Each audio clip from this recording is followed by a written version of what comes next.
What ancient Rome, junk food, was like when you imagine the grandeur of ancient Rome. Your mind might drift to imperial forums, stern senators in togas, or maybe the chariot races roaring through the Circus Maximus.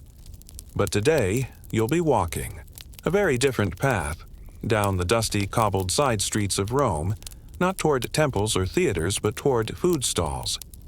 Not grand feasts, mind you, not banquets of roasted peacock and philosophical discussion, but something far more ordinary: junk food.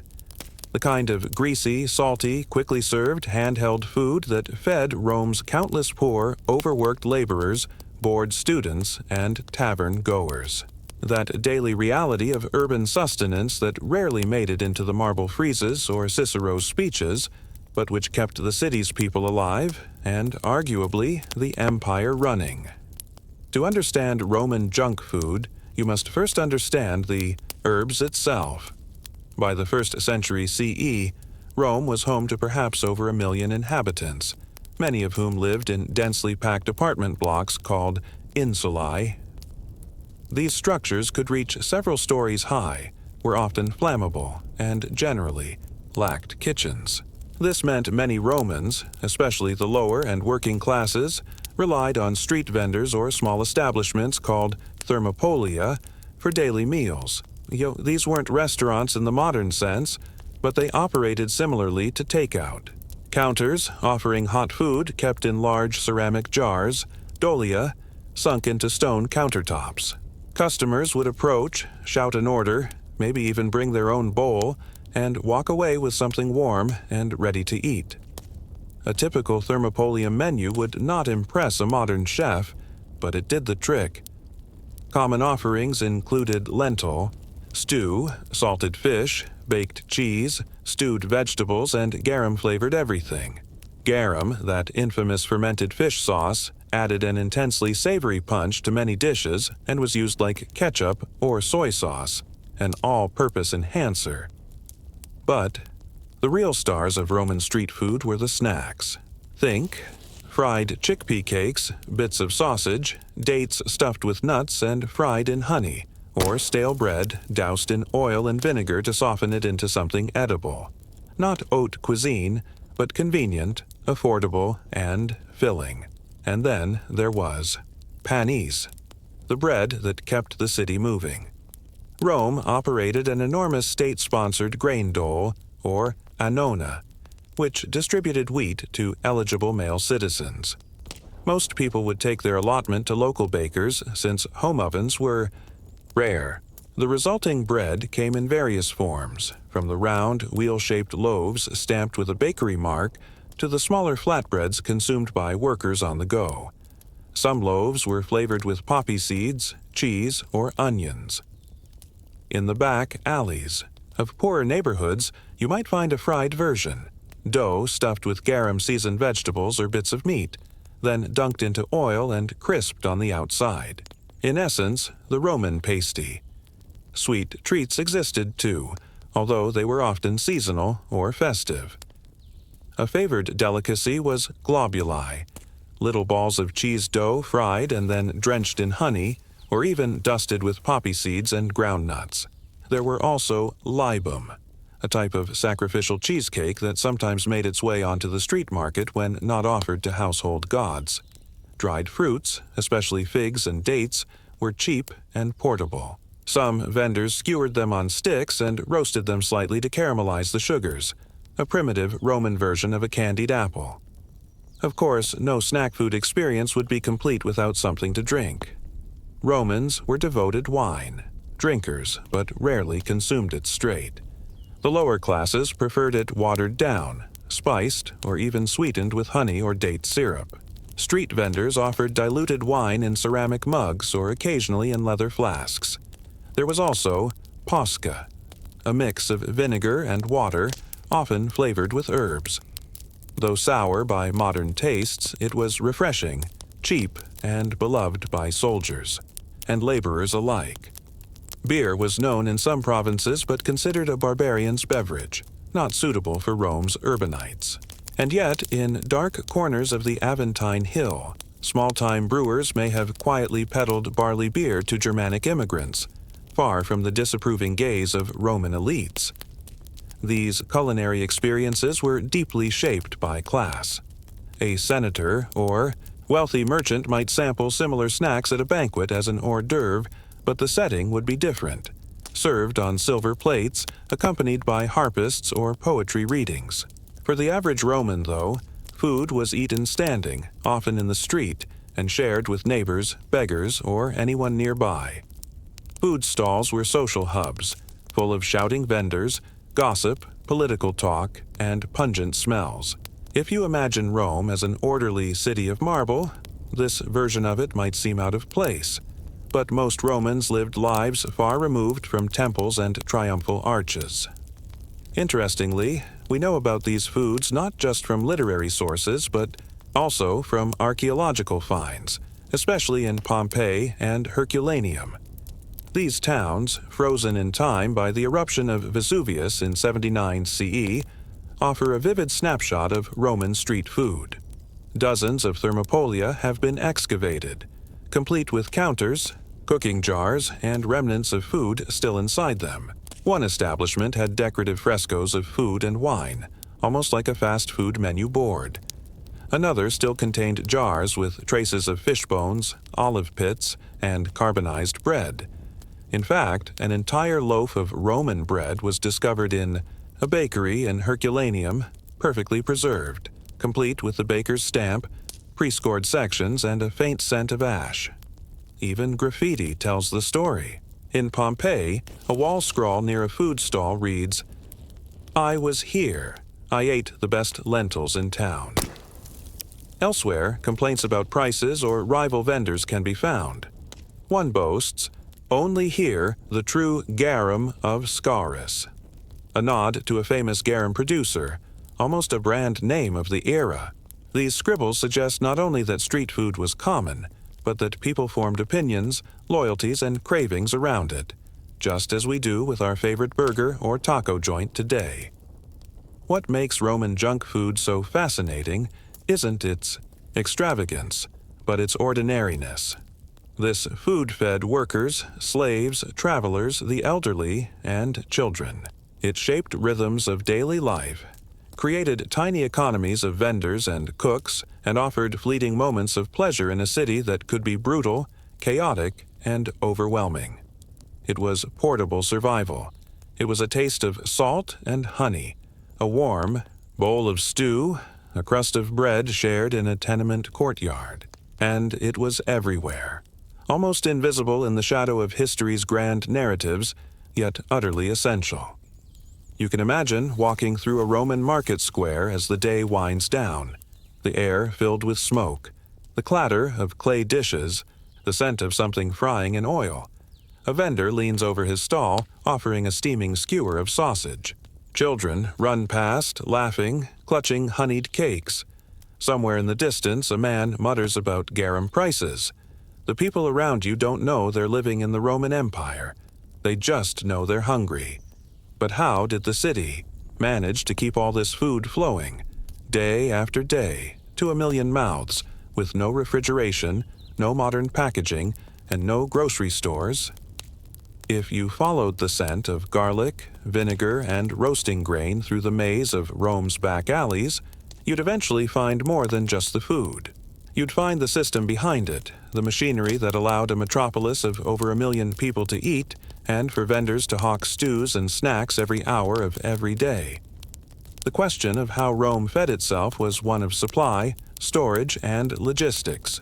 And for something as deceptively mundane as junk food to exist, the empire had to function with the ruthless efficiency of a modern distribution network, but without the benefit of refrigeration, electric transport, or even consistent roads during rainy seasons. Everything started with grain. The Roman obsession with bread wasn't just cultural, it was survival. Bread was the staple for nearly every social class, though its quality varied. To feed the city, enormous amounts of grain, mostly wheat, were imported from Egypt and North Africa. These provinces weren't just random faraway territories, they were Rome's breadbasket. Egypt, in particular, was prized less for its ancient temples than for the fertile Nile Valley that could feed a vast empire.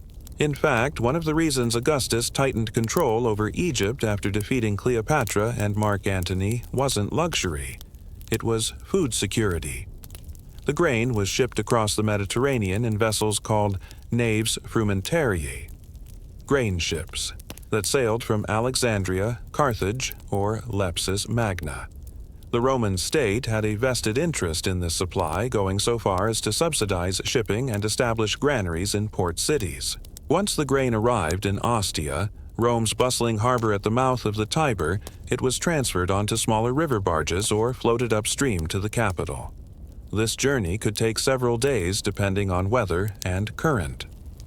Once, docked in Rome, grain was unloaded and stored in horea, vast public warehouses like the Horae Galbae, which could hold tens of thousands of tons.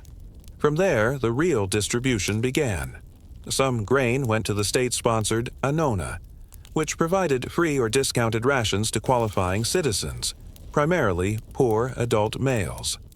Others sold their allotments to bakers or food vendors for coin. The bakers themselves had to mill the grain, which was no small task. Milling was often done in water-powered mills along the Tiber, or more commonly by slaves in bakeries using large rotating stone mills known as querns. These were labor-intensive and dusty, and the work of turning grain into flour was physically punishing. The resulting flour was mixed with water, sometimes olive oil, and perhaps some leavening, though most Roman bread was flat or only modestly risen. Then it was shaped, stamped, and baked in massive ovens. Baking in Rome wasn't just about bread. Bakers often sold small savory pastries too, cheese-filled dough, vegetable-stuffed pies, or flatbreads topped with herbs and anchovies. Some of these closely resembled what we might call proto-pizzas or hand pies. Others made fried snacks out of leftover dough or fillings, something akin to the Roman version of fried dumplings. These were sold hot and eaten standing. As the bakeries worked, other supply chains churned alongside them. Olive oil came mostly from Hispania, modern Spain, carried in large clay jars called amphorae. These amphorae were so common that hills made entirely of broken vessels, Monte Testaccio, for example, accumulated over decades. Olive oil flavored bread, greased frying pans, and went into stews sold on the street. Meanwhile, garum, the ubiquitous fermented fish sauce, arrived from coastal workshops across the Mediterranean. Garum was made in sprawling open-air facilities where fish guts and salt were layered into stone vats and left to ferment under the sun. The resulting liquid was drained, bottled in amphorae, and exported far and wide. It was pungent, messy, and deeply beloved. Meat was more complicated. Fresh meat was expensive and rare, often only consumed on feast days or by the wealthy. Most street food vendors couldn't afford to sell it often, and when they did, it was usually sausage or offal. Sausage was a staple Roman street food, spiced, cured, and grilled on coals. Tripe, liver, and other cuts were stewed into hearty, heavily spiced dishes that masked any gaminess or spoilage. Dried or salted meats were more common, and these were chopped into stews, folded into dumplings, or served with lentils. Then there was produce. Fruits and vegetables were grown in the surrounding Ager Romanus, the rural hinterland of the city. Markets like the Forum Holitorium offered onions, leeks, cabbage, garlic, apples, figs, and herbs. Vendors or innkeepers bought their supplies early in the morning, often by lantern light. Produce was hauled by mule cart or hand-drawn barrow through Rome's streets to the countless pulpinae, small tavern eateries, and thermopolia that served the city's working classes. One of the marvels of this food economy was its speed. In a world without refrigeration, ingredients had to be used quickly.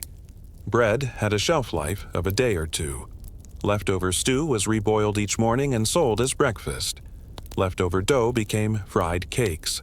Unsold fruits were dried, soaked in, honey, or stewed into sweet pastes.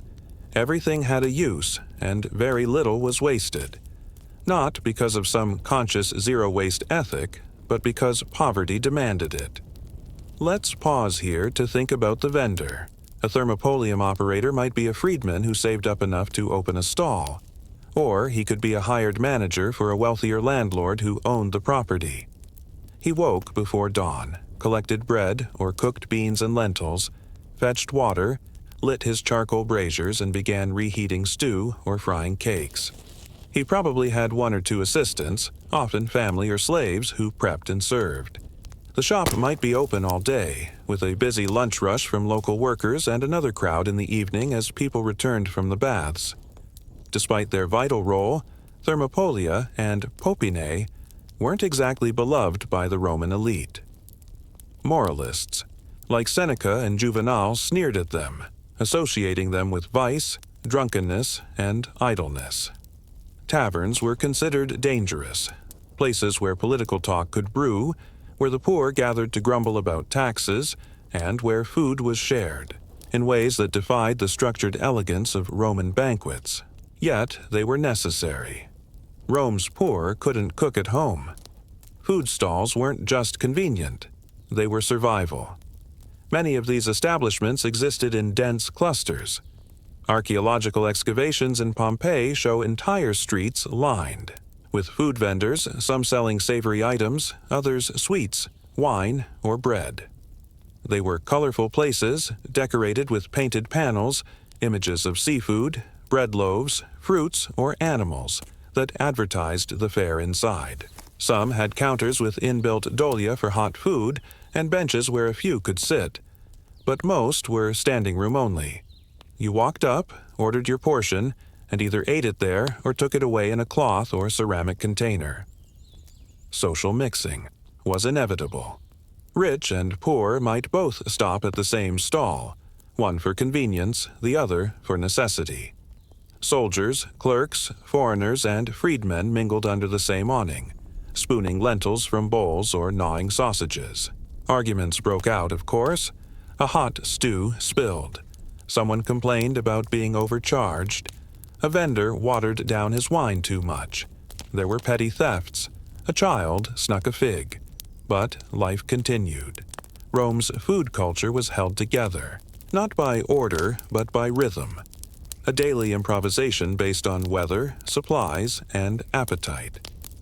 What's fascinating is that some of this rhythm continued for centuries. Even as the empire declined and political control weakened, the infrastructure of food stalls and bakeries endured. Thermopolia remained open in the 3rd and 4th centuries. Grain ships still docked at Ostia. The rituals of buying street food, of shouting for a bowl of hot beans, of tearing fresh bread with a neighbor, remained fixed in the habits of Roman citizens. And while we often imagine Rome through marble columns and gold-trimmed villas, the empire was really carried forward on the backs of these ordinary transactions. One snack at a time, a crust of bread, a fried cake, a sausage charred on a stick. Still, you might wonder, how did health and hygiene factor into all this? With no modern sanitation, no health inspectors, and crowds pressing through the same greasy lanes day after day, how safe was it to eat Roman street food? Yashikir Story 1. What Ancient Rome, Junk Food, Was Like. Section 3, 1,500 to 2,000 words. Health and hygiene in ancient Rome were precarious concepts, and nowhere was this more apparent than in the world of street food. The thermopolia and popinae that filled the city's streets were not subject to the kind of scrutiny we associate with modern food safety. No inspectors checked temperatures or cleanliness, no permits were issued. And yet, somehow, people ate and lived, though not always. Well, or for long. Let's begin with water. Rome was proud of its aqueducts, dozens of massive engineering projects that channeled clean spring water from distant sources into the heart of the city. These aqueducts fed fountains, baths, cisterns, and even some private homes. Public fountains, lacus were especially important.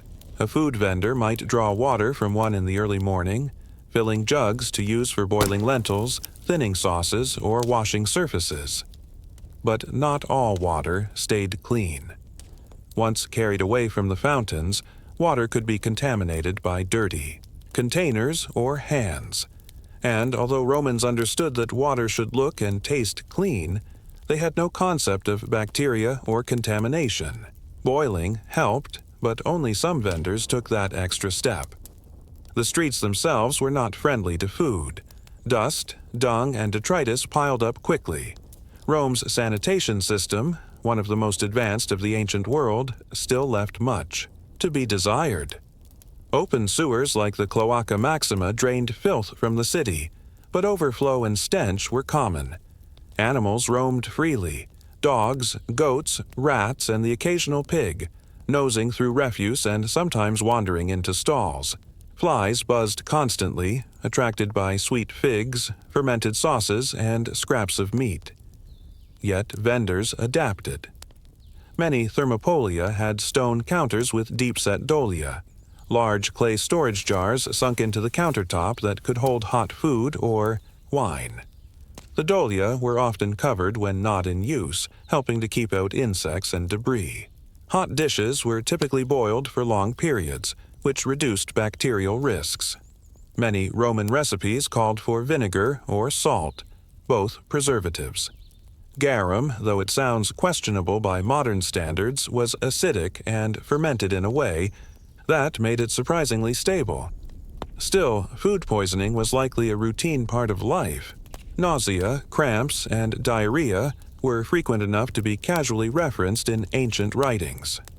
Galen, the famous Roman physician, frequently warned against overindulgence in fried or spoiled foods. The lower classes, with limited access to fresh produce or clean cooking spaces, suffered disproportionately.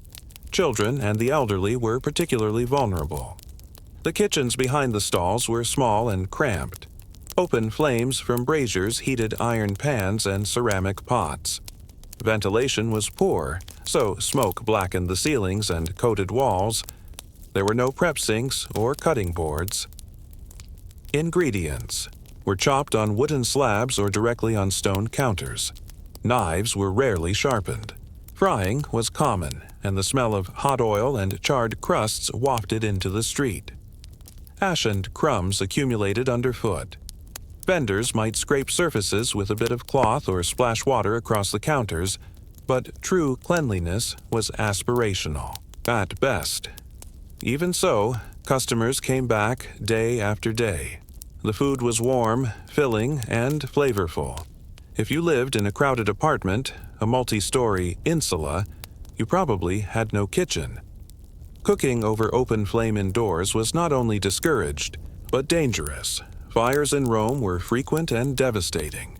One careless ember could ignite a rooftop laundry line or thatched eave and send whole blocks into flames. So the average Roman didn't risk it. He or she ate out. Women were especially common customers, even if they were less visible in written records. Widows, working mothers, and enslaved women running errands all stopped at street vendors. Some bought small loaves for children, others carried home a pot of beans or barley stew to serve later. Occasionally, children themselves ran out with a coin and returned with hot cakes or fried chickpeas. It was a form of shared life, and it bound neighborhoods together. We also can't ignore alcohol. Wine was sold in most populi and frequently alongside hot meals. Roman wine was often sour and had to be mixed with water, herbs, or honey to make it drinkable. Sweetened mulled wine, mulsum, was common, especially in colder seasons. While elite Romans drank imported vintages from Greece or southern Italy, the average cup was local, coarse, and sometimes stretched with additives. Still, it was enough. Many laborers expected to end their day with a cheap meal and a cup of wine at a street stall or popina. And then there were sweets. For all Rome's love of salty and savory, dessert-style junk food also flourished. Vendors sold globuli, fried, Dough balls coated in honey and sometimes sprinkled with poppy seeds or ground pepper. Others offered libum, a soft cheesecake sweetened with honey and sometimes baked in fig leaves. Dates stuffed with nuts or dipped in honey syrup made for portable, energizing treats. And chestnuts, roasted over coals, were a common winter snack, their warm shells cracked open on street corners. Children especially loved these sweets. The same excitement that modern children feel at the smell of cotton candy or frying churros was shared by Roman youths crowding around a vendor's brazier. They begged for honeyed nuts, or perhaps snuck a finger into the syrup pot when no one was looking. Some vendors catered almost entirely to children and teenagers who spent their days in the streets and fora. These snack sellers often kept little, bells or whistles to attract attention, sound replacing signage in a mostly illiterate society. This economy of food wasn't just for survival. It was part of a culture of public life. To eat on the street was to participate in the theater of Roman daily existence. You talked with other customers. You heard gossip. You overheard prayers and arguments. Perhaps a magistrate passed by in his toga, or a poet recited verses nearby. Maybe a procession passed, priests in white robes, or a funeral party with incense and mourners wailing. All of this happened while someone stirred stew and another ladled out soup. The stall was a stage, and food a prop that connected the rich and poor alike in a continuous flow of life. Interestingly, food stalls and popinae also played a role in politics. During the Republic and early Empire, candidates for office were expected to provide food and drink to the masses. Sometimes this took the form of public feasts, but more often it meant distributing tokens for free bread or offering small payments, so people could afford hot meals. This was not just charity, it was strategy. A well-fed citizen was less likely to riot. In times of crisis, food shortages led to street unrest, protests, and sometimes violence. The emperors understood this. Bread and circuses, as Juvenal famously wrote, panem et circenses, was the formula for control. Food was also part of religious and festive life. On certain holidays, vendors sold special pastries or seasonal treats. At the Saturnalia festival in December, sweet cakes were exchanged like gifts. On the Lemuria, when spirits of the dead were believed to wander, families might leave beans or bread at doorways. Food was not just nourishment. It was offering, ritual, and celebration. And so the junk food of ancient Rome was not junk in the modern sense. It wasn't processed or wrapped in plastic, but it was fast, cheap, and often eaten on the go. It was cooked in tight spaces, sometimes under questionable conditions, and consumed without ceremony. It was greasy, sweet, salty, and spiced, designed for satisfaction more than nutrition. It soothed the hunger of laborers, slaves, children, and travelers. And in doing so, it formed one of the most enduring and least acknowledged threads of Roman daily life. By the time the Western Empire fell in the 5th century CE, the great forms were crumbling and the aqueducts faltered. But even then, in the shadow of decline, people still fried dough in oil. They still drank watered wine on cold mornings. They still ate lentils from bowls and gnawed on fig-stuffed pastries.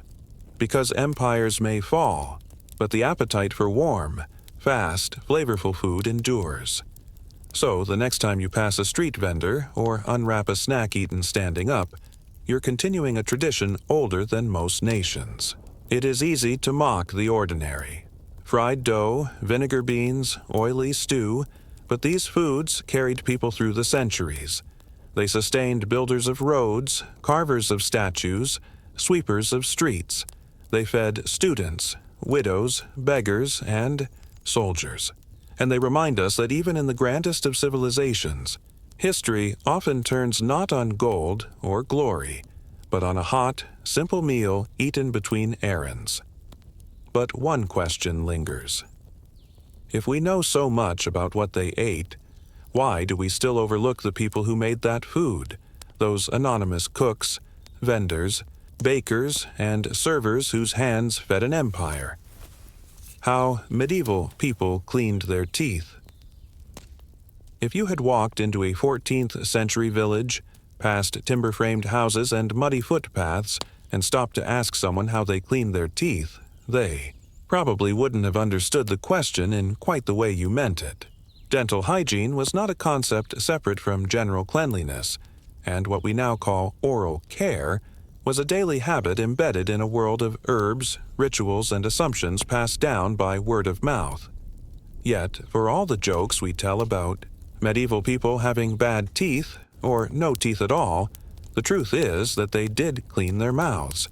They used tools, substances, and methods that may surprise you in their practicality, even if they weren't based on modern science. It all begins with the idea that a clean mouth wasn't just about appearance. It was tied to health, digestion, and even social grace. Let's start with the morning routine.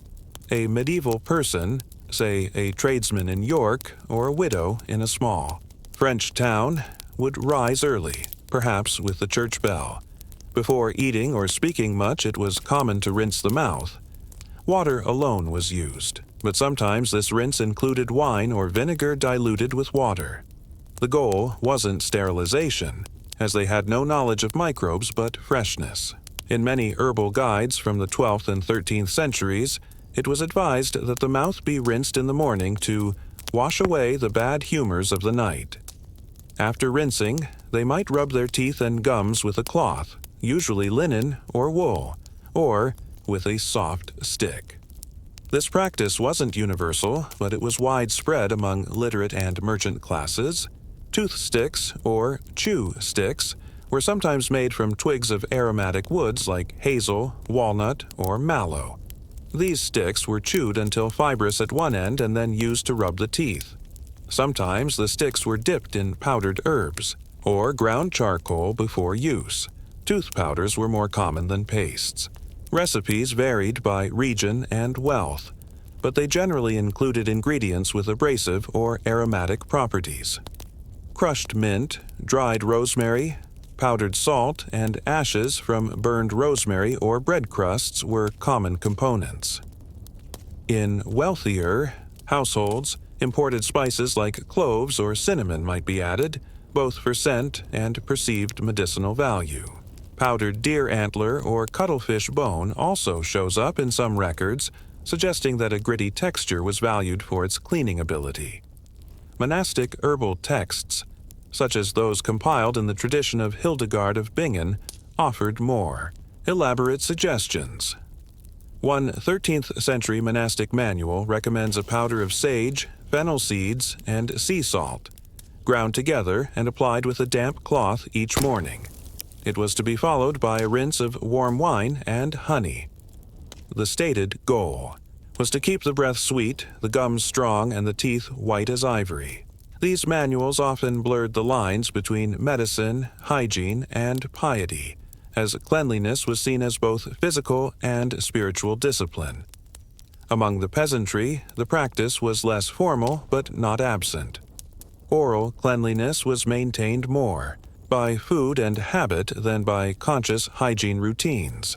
Coarse breads, fresh greens, and fibrous roots helped scrub the teeth naturally. Meals often included raw onions or leeks, which, pungent though they were believed to purify the mouth. It was not uncommon for a farmer to chew a piece of sweet flag root, a chorus calamus, or a sprig of parsley after meals. Parsley, in particular, was praised for refreshing the breath and cleansing the stomach. Social customs played a role, too. Bad breath was frowned upon, and some medieval etiquette guides instructed people to avoid breathing directly into another's face. In courts, and among the rising merchant classes, breath freshening was a minor industry. Small pouches of herbs were carried in sleeves or worn around the neck, not only for scent but for chewing. Fennel seeds, cloves, and anise were common mouth seeds for this purpose. Chewing a clove after a heavy meal was as ordinary as a breath mint today. We also find references to more dubious remedies. Some texts suggest rubbing teeth with ashes mixed with honey or even salt and vinegar, which modern dentists would cringe at for their enamel-stripping potential. Others included ground oyster shell or coral powder. Abrasive, yes, but not especially. Healthy. Some physicians warned against such practices, claiming that they wore away the enamel, although the term enamel wasn't yet used scientifically. And then there were toothpicks. Romans had used bronze or silver toothpicks, and the practice continued into the medieval period. Wealthy individuals might carry metal picks in their pouches or hanging from belts, often paired with ear scoops or nail cleaners. These were not everyday items for the commoner, but among the gentry or clergy, they reflected refinement. Even Chaucer, in the Canterbury Tales, writes of the squire, "So hot he loved that, while night told her tale. He slept no more than does a nightingale," and describes how he took great care in his appearance, including his teeth. In noble courts, cleanliness, however imperfect by modern standards, was part of prestige. There are fewer records of women's oral care practices, but some hints survive. Noble women's grooming routines sometimes included sweet-smelling rinses, made from rosewater and vinegar. Herbal texts often described beauty remedies involving sage tea or thyme decoctions for freshening the breath. In some love letters and court poetry, clean teeth and pleasant breath are referenced as part of a lady's charms, suggesting that these traits were observed and valued. Dentistry, such as it was, focused on extractions. Barber surgeons pulled teeth when pain or infection became unbearable. These were public procedures, often done in markets or squares. No anesthesia existed beyond alcohol or opium, and no replacement teeth were offered unless you were extremely wealthy. Dental prosthetics, such as bridges or false teeth, were rare, and when they did appear, they were crude, often made from bone, ivory, or the teeth of animals or other humans. It was not unheard of for teeth to be collected from corpses for reuse, especially during times of war. Despite this, many skeletons from the medieval period show surprising dental health. Compared to modern diets, medieval people consumed far less sugar. Honey was expensive and used sparingly. Refined sugar, when it arrived in Europe, was first seen as a medicine, not a sweetener, and was consumed by the elite.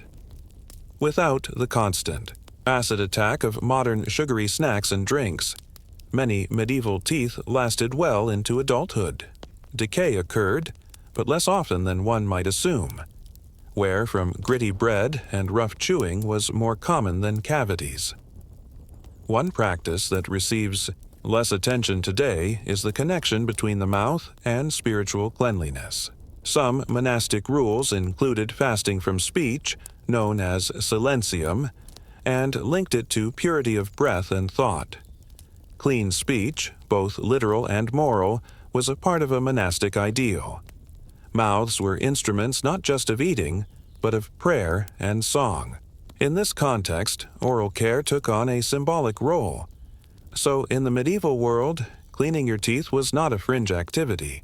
It was woven into everyday life, just not in the same way we think of it now.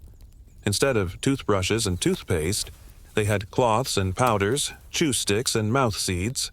Instead of clinical advice, they had herbal wisdom, observation, and trial and error. It was an oral culture in every sense. Speech, song, healing, and hygiene all flowed through the same passage. Yet one puzzle remains. Why did these practices largely fade from common knowledge after the medieval period, only to be rediscovered centuries later in the age of Enlightenment medicine? Continuing from the basic routines of oral care in the medieval period, we find that the practices and beliefs surrounding dental hygiene evolved in fascinating ways across regions and centuries. While the common threads of chew sticks, herbal powders, and rinsing with vinegar or wine persisted, the broader cultural and medical understanding of oral health began to deepen, albeit in fits and starts. The medieval world was a patchwork. of knowledge inherited from classical antiquity and enriched by the contributions of Arab and Jewish scholars. Medical texts traveled across continents, and monasteries became hubs for preserving and translating these writings. Through this transmission, oral hygiene was sometimes elevated from mere folk practice to a subject of scholarly attention, though often still entwined with mysticism and humor. Consider the works of Avicenna, the Persian physician whose Canon of Medicine was a cornerstone of medieval medical learning. Avicenna recommended brushing teeth with powders made from powdered myrrh, burnt alum, or even saltpeter, aiming to prevent bad breath and strengthen gums. These ingredients were valued not only for their abrasive qualities but also for their supposed antiseptic properties, a concept surprisingly close to modern understanding despite the absence of germ theory. In Europe, the medical manuals of the 13th and 14th centuries often echoed such advice, blending classical sources with local remedies. One notable text, the Trotula, a collection of medical writings attributed to a female physician or midwife from Salerno, mentions the use of herbs like sage, rosemary, and lavender for mouthwash, emphasizing their ability to purify the breath and heal the teeth. These aromatic plants were thought to balance the body's humors and combat the corruption, believed to cause decay and bad breath. At the same time, the period saw an increasing concern with toothaches and dental diseases. While extractions remained the most common treatment, some medieval surgeons began to develop rudimentary techniques to alleviate pain or delay tooth loss. The use of poultices, made from crushed herbs such as cloves or garlic, applied directly to aching gums, was standard. Cloves, in particular, contained eugenol, a natural analgesic, and though this was unknown then, the effectiveness was noticed and passed on. Barber surgeons, who served as the dental practitioners of the time, often combined tooth extraction with bloodletting and minor surgeries. They worked in crowded market squares or inside their shops, tools laid out on wooden tables or leather aprons. Their instruments included pliers, forceps, and rudimentary drills, some borrowed from goldsmiths or blacksmiths. Procedures were painful and risky. Infection was common and often fatal. Yet people tolerated this, desperate to relieve tooth pain, which could be debilitating enough to prevent eating or sleeping. Interestingly, dental care practices differed significantly depending on social class. Nobles and wealthy merchants had access to imported herbs, perfumes, and even early forms of toothpaste, mixtures of crushed pearls, coral, or amber ground into powders, sometimes with honey or rosewater added. These substances were expensive but valued for their supposed beautifying properties as well as hygiene. In contrast, peasants and laborers relied largely on home remedies, some passed down for generations. A common treatment for toothache might involve chewing on willow bark, which contains salicylic acid, a precursor to aspirin, or applying a poultice of garlic to the cheek. These remedies were practical, grounded in experience rather than medical theory, and demonstrate a form of empirical knowledge often overlooked by scholars. Children's oral hygiene, though less documented, probably involved simple routines inherited from parents or local customs. Teeth were often cleaned with cloths or chew sticks, but the high infant mortality rate and prevalence of childhood diseases meant many children lost teeth early. Yet, in some monastic schools, children learned prayers and songs about cleanliness that included references to caring for one's body, including the mouth. Dental folklore also shaped behavior. Superstitions abounded, such as the belief that swallowing a lost tooth would cause it to grow inside the body, or that placing a tooth under the tongue could help a child speak clearly. Some believed that toothaches were caused by worms gnawing at the teeth, a theory reflected in expressions like toothworms, found in many medieval languages. Treatments sometimes targeted these worms, using herbal concoctions or even charms and prayers. These beliefs show how medieval people tried to make sense of oral pain and disease in a world without microscopes or antibiotics. While we might find these ideas quaint or erroneous today, they offered a framework for managing discomfort and provided some comfort in the face of suffering. The Renaissance would bring more scientific scrutiny and experimentation to dentistry, but the medieval foundation was critical. The texts copied and taught in cathedral schools and universities preserved vital knowledge. The blending of classical, Arab, and folk medicine ensured that the basic principles of oral hygiene, cleaning, rinsing, herbal treatments remained alive. And yet, despite these practices and beliefs, dental decay and tooth loss remained widespread. Diet played a key role. Medieval diets were often coarse and abrasive, but also lacked the sugars and acids that contribute to modern cavities. However, frequent consumption of bread baked with gritty stone-ground flour led to significant tooth wear. Excessive wear could expose the sensitive dentin layer beneath the enamel, causing pain and sensitivity. On the other hand, famine and malnutrition could weaken teeth and gums, increasing susceptibility to disease. Interestingly, burial records and skeletal remains from medieval cemeteries show wide variation in dental health depending on location, social status, and diet. Some populations exhibited surprisingly good dental preservation, while others showed extensive decay and abscesses.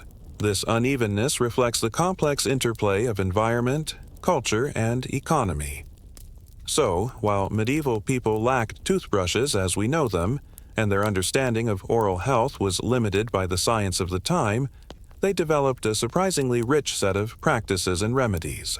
Their world may have seemed dirty and backward by modern standards, but their approach to cleaning teeth was rooted in observation, tradition, and a desire to maintain health and dignity. The question then arises, how did these medieval practices influence or contrast with the dramatic changes in dental care that emerged during the Renaissance and early modern periods?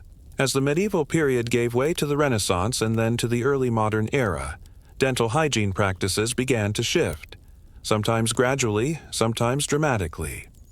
Understanding these transitions helps us appreciate how the seemingly mundane habits of medieval people set the stage for the evolution of oral care, even as new ideas challenged or replaced old ones.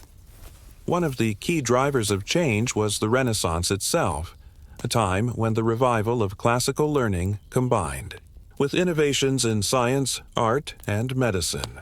Anatomists such as Andreas Vesalius revolutionized the study of the human body with detailed drawings and hands-on dissection, offering clearer insights into teeth, gums, and oral anatomy. This new knowledge laid the groundwork for a more systematic understanding of dental health.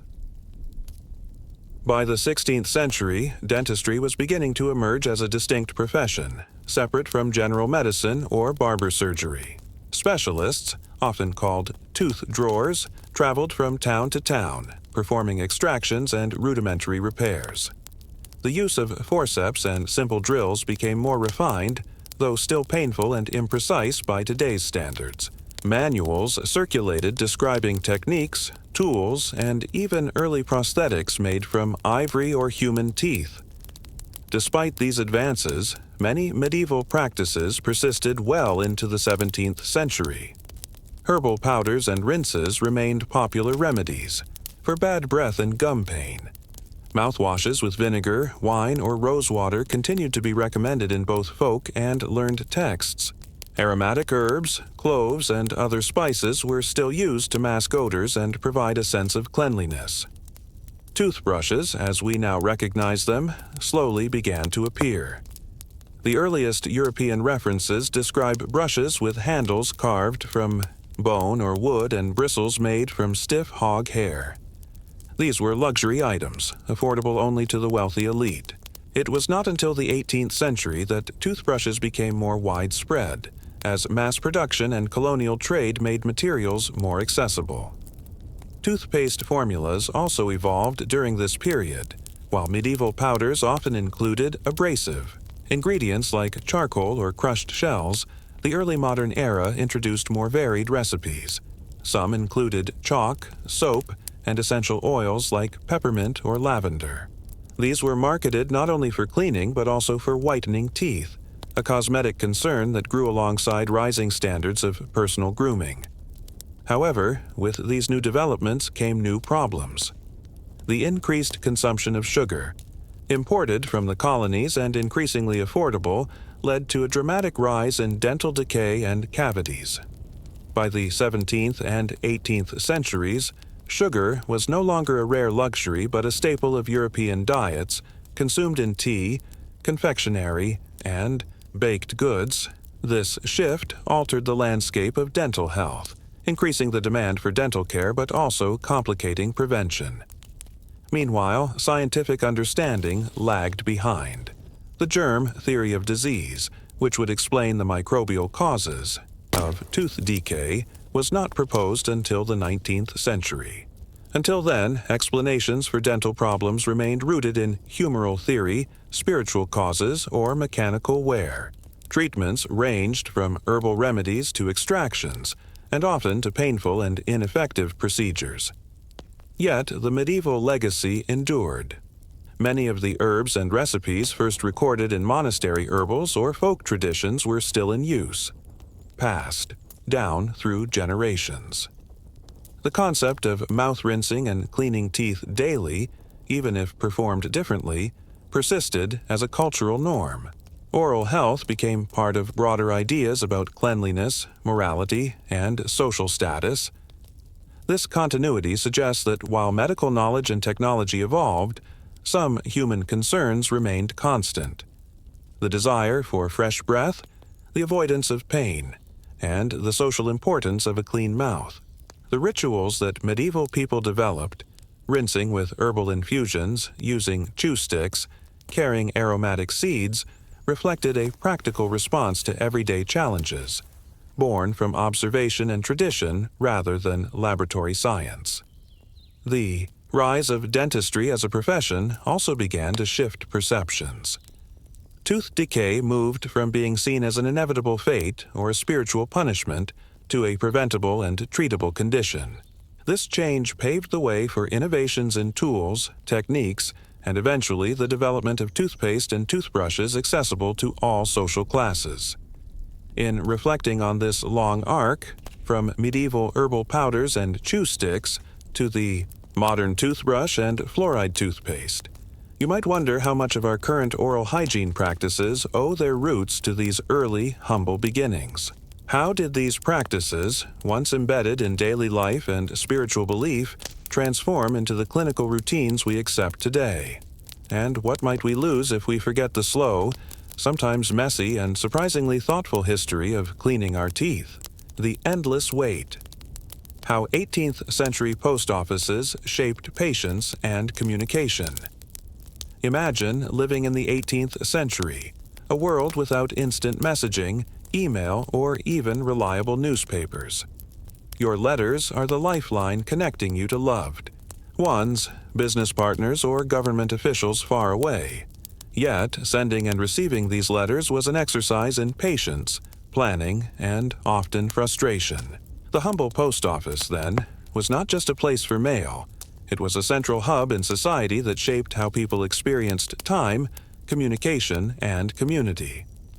During this period, postal systems were expanding across Europe and the Americas, responding to the increasing demand for reliable correspondence as societies grew more interconnected. However, the process was cumbersome, slow, and far from standardized. Mail routes often spanned hundreds of miles, traveling on horseback, stagecoach, or by ship, with many stops and hands involved along the way. In England, for example, the Royal Mail had been established in the 16th century, but remained an evolving institution throughout the 1700s. Postmasters operated from small offices, often in inns or shops where letters were sorted and held. Delivery was irregular. Letters might sit for days or weeks waiting for the next courier or coach. For many, a letter's arrival was an event, a moment of anticipation charged with hope or anxiety. This waiting shaped daily life in unexpected ways. Households often designated a particular person to manage correspondence, a role that involved not only sending letters but also collecting and safeguarding incoming mail. People developed rituals around checking for letters, pacing by the window, visiting the post office multiple times a day, or asking neighbors if they'd heard any news. Communication, therefore, was paced by the limits of transport and bureaucracy. In a time when news could take weeks or months to arrive, people adapted their expectations. They learned to plan conversations across time, anticipating delays and uncertainties. This slow rhythm influenced everything from personal relationships to business dealings and political decisions. Correspondence was also deeply social. Post offices served as gathering points where people exchanged gossip, news, and opinions while waiting. In towns and cities, the post office might be a lively hub, a place where news from distant lands filtered in and rumors spread. Even the act of reading a letter aloud was communal, turning private messages into shared experiences. Yet, the system had flaws. Lost letters, forged correspondence, and delays were common. Mail theft was a persistent problem, prompting governments to develop regulations and penalties. The security of letters was a concern, leading to the use of wax seals and coded language.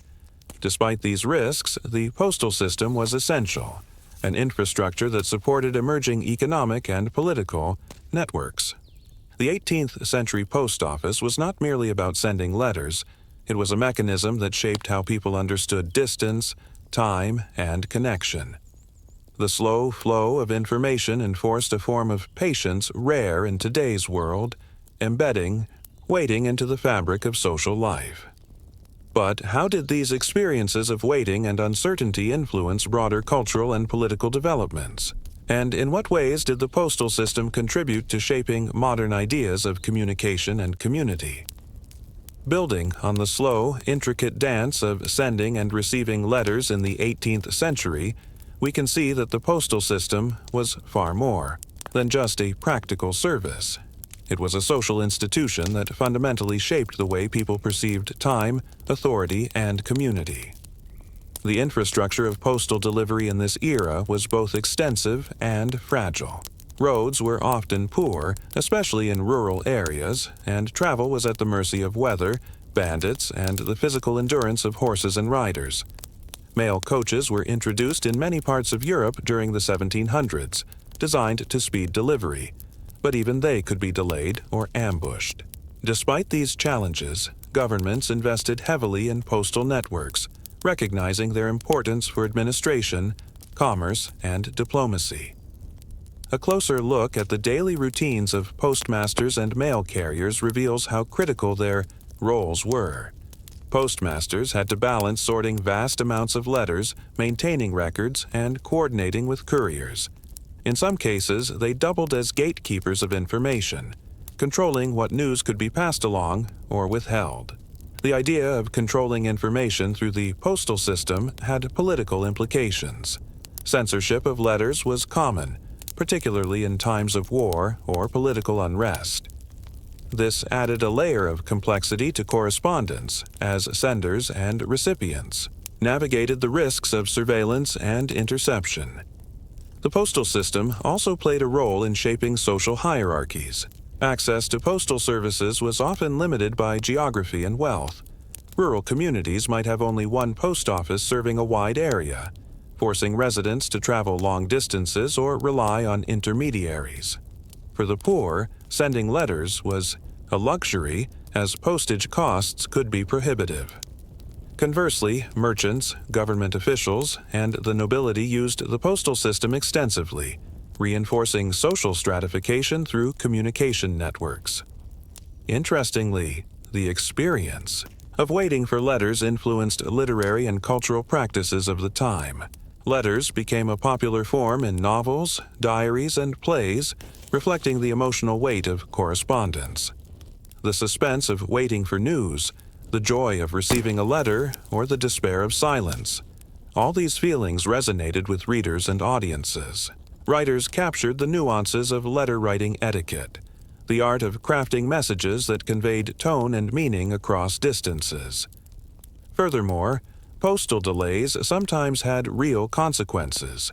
Political decisions could be postponed, military orders missed, or business contracts delayed because a letter was lost or late.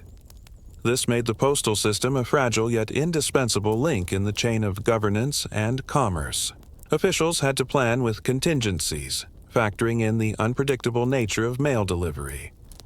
At the same time, the post office encouraged new forms of patience and expectation management. People learned to live with uncertainty and adjust their behavior accordingly. A merchant might send multiple letters to confirm an order or payment, each letter dependent on the one before.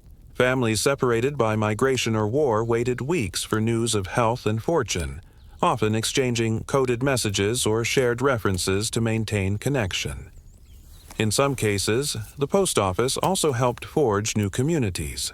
Postal routes connected isolated villages to cities, fostering a sense of belonging to larger political and cultural entities. News from distant places inspired curiosity and sometimes anxiety, but also created a shared awareness of broader events. Yet, despite the challenges and frustrations, the postal system of the 18th century was remarkably resilient. It laid the foundation for the more efficient and reliable postal services that emerged in the 19th century, eventually leading to universal mail delivery and even the invention of the postage stamp. As you consider this, it becomes clear that the 18th century post office was not just a means of communication. It was a space where time was stretched, patience tested, and social bonds maintained. The waiting it imposed shaped human experience in subtle but profound ways. But how did this slow, laborious system transition into the rapid communication networks of the 19th and 20th centuries? And what did people lose and gain in the shift toward instant communication?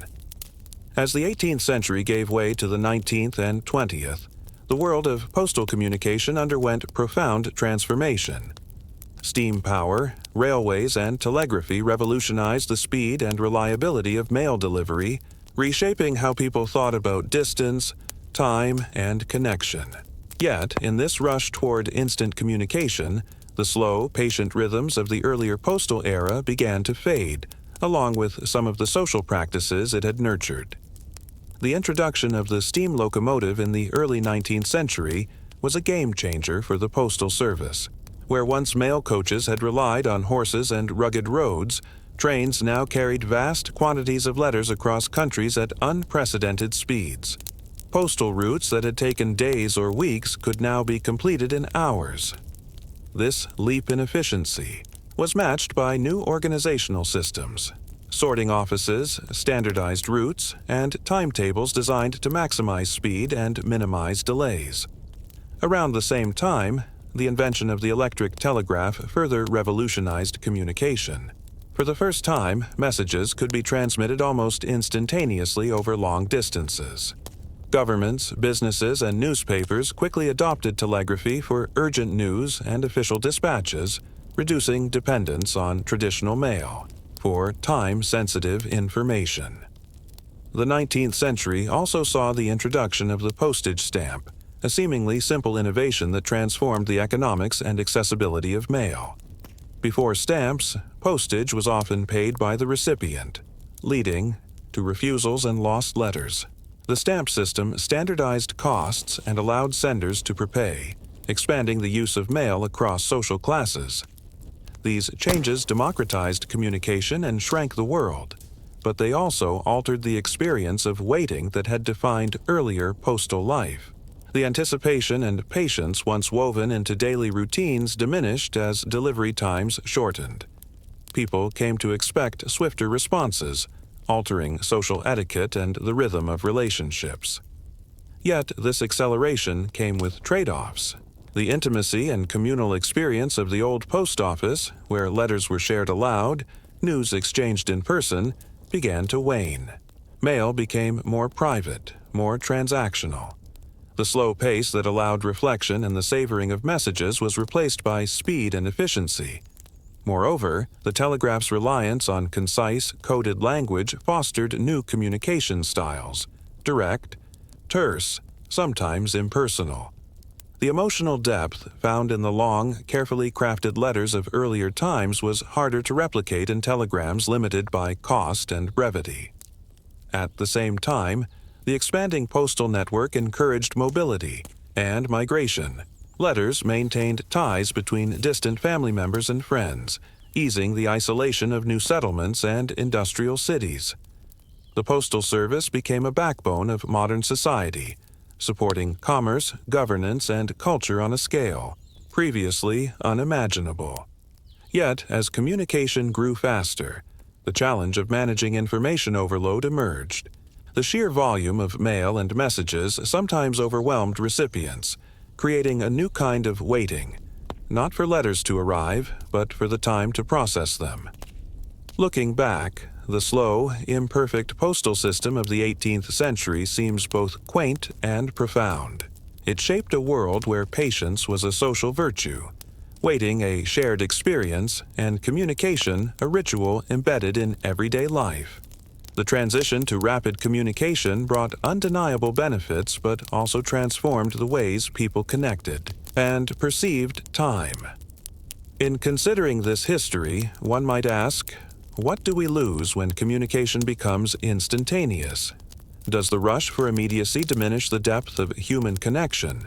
And conversely, how do we adapt to and make meaning? In a world where waiting is almost obsolete? These questions linger as we reflect on the legacy of the 18th century post office, a seemingly dull institution whose slow pulse once shaped the rhythms of life and communication in ways still felt today. How ancient farmers invented the world's most boring innovations.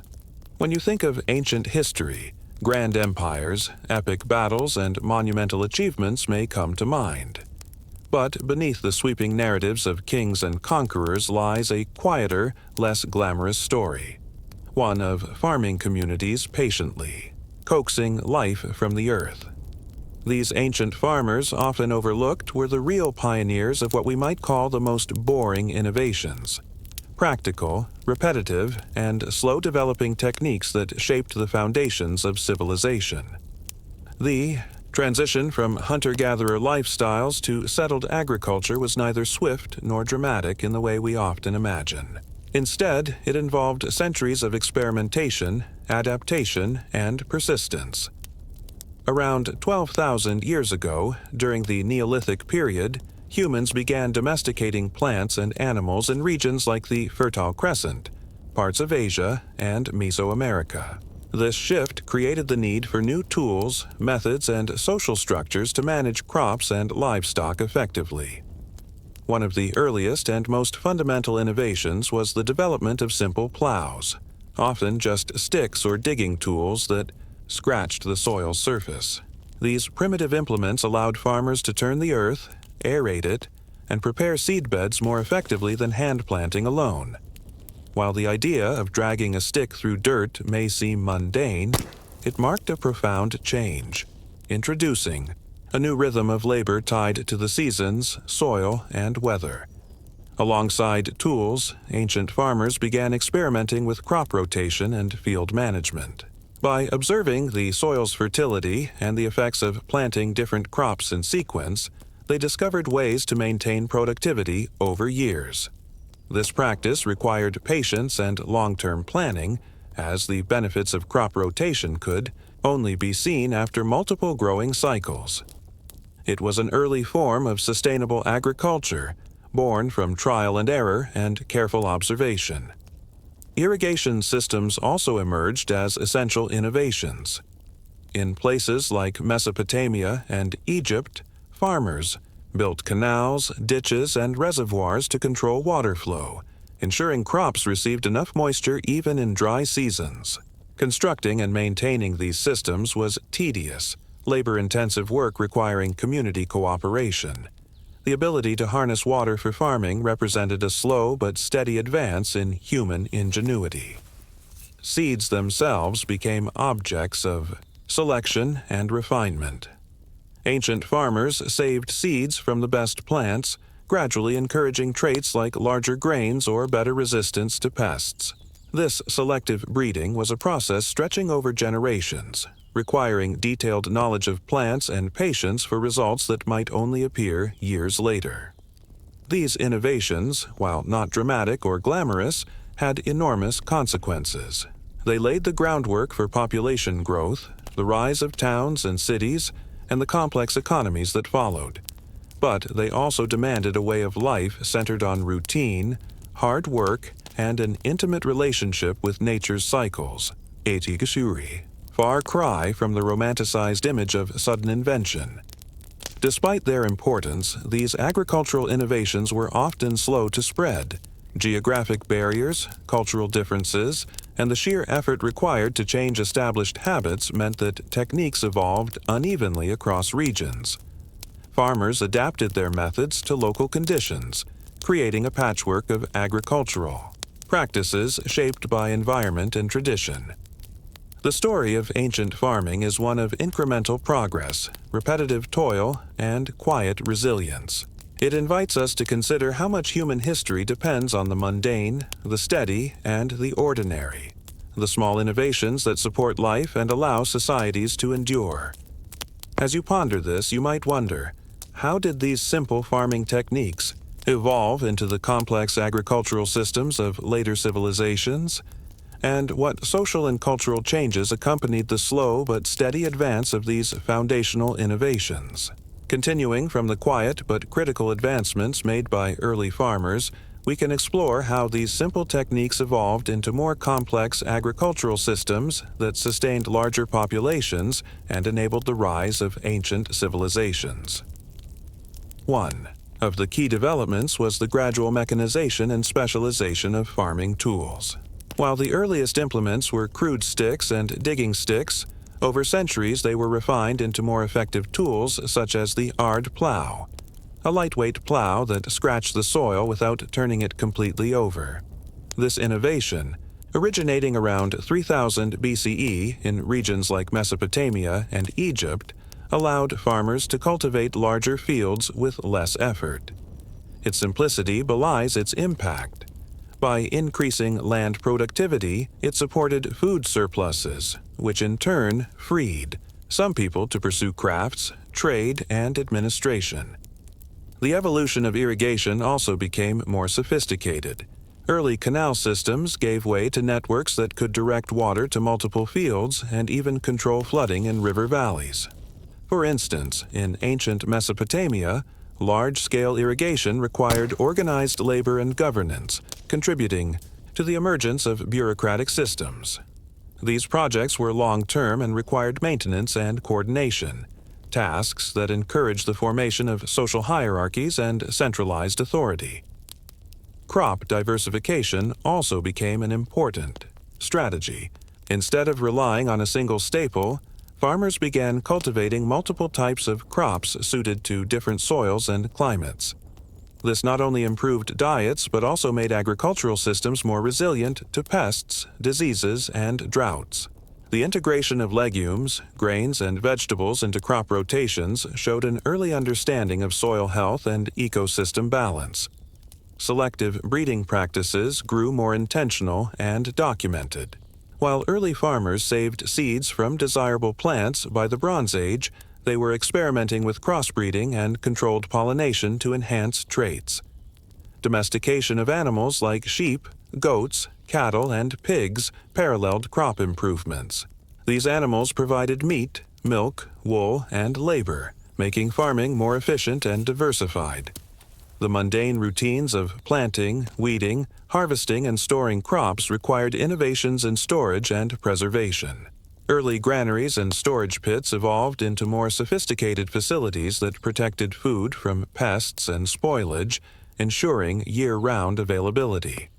This contributed to food security and reduced the risk of famine, stabilizing communities, and encouraging population growth. Socially, these agricultural advances had profound consequences. Surpluses allowed for population concentration in urban centers, fostering trade networks and cultural exchange. However, they also increased social stratification, as land ownership and control of irrigation gave rise to elites who managed resources and labor. This slow progression from subsistence farming to organized agriculture set the stage for the first states and empires. These farming innovations were not inventions sprung from sudden insight, but products of generations of observation, experimentation, and adaptation. They reveal a long history of human patience, perseverance, and incremental progress. Yet, these changes also raised new challenges. How did communities manage labor and conflict as farming required more coordination? What cultural values arose to support the rhythms and disciplines of agricultural life? And how did the environment respond to these increasing demands on land and water? As ancient farming techniques matured and spread, the implications reached far beyond the fields. The innovations that began as modest improvements in digging, sticks, and irrigation canals ultimately reshaped societies, economies, and environments in ways that continue to influence us today. By the time of the early Bronze Age, roughly 3000 to 1200 BCE, agricultural practices had become increasingly complex and specialized.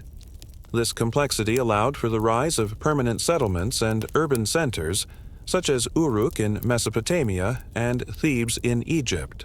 These cities depended on reliable food surpluses generated by the innovations of farmers, enabling the development of specialized craftspeople, administrators, and priests, roles that shifted human labor away from mere survival toward cultural, religious, and political pursuits. However, this transition was not without costs.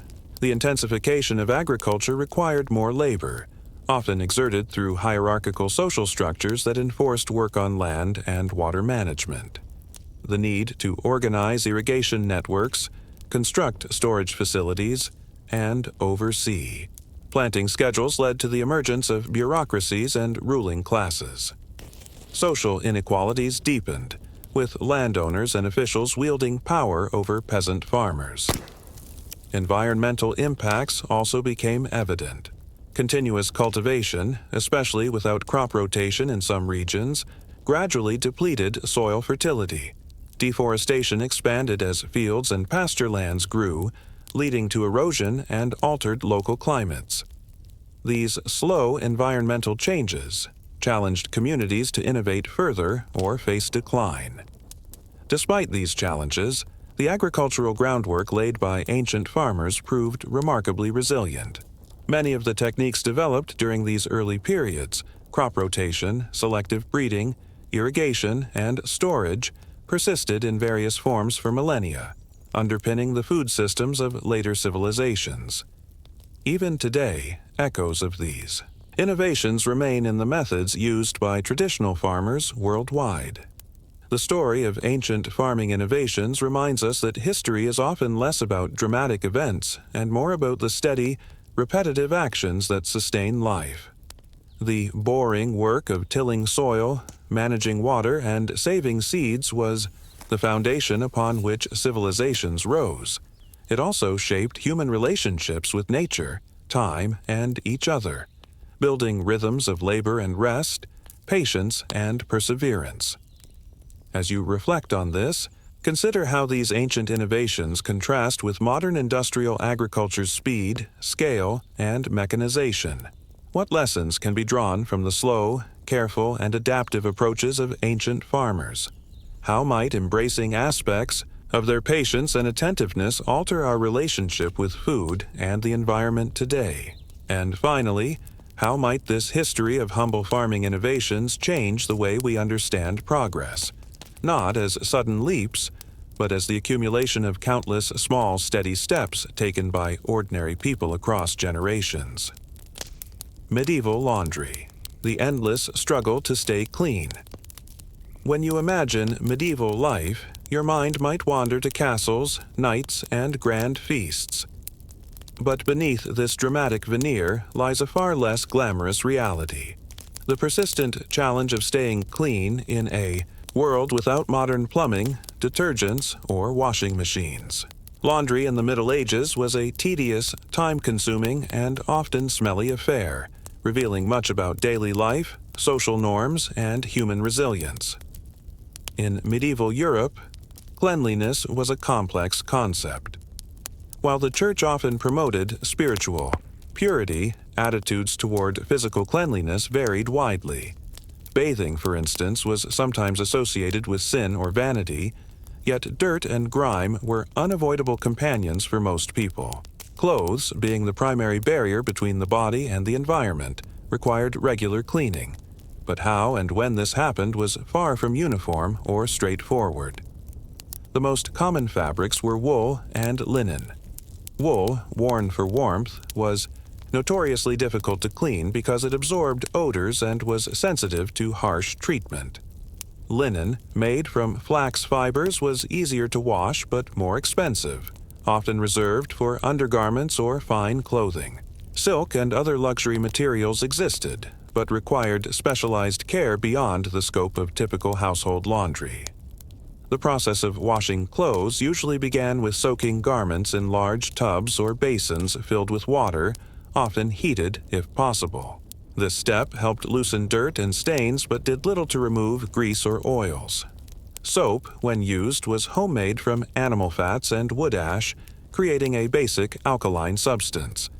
Soap production was a slow, smelly process, and soap itself was a precious commodity, usually saved for the wealthier classes. After soaking, clothes were scrubbed vigorously on washboards, stones, or simply rubbed by hand.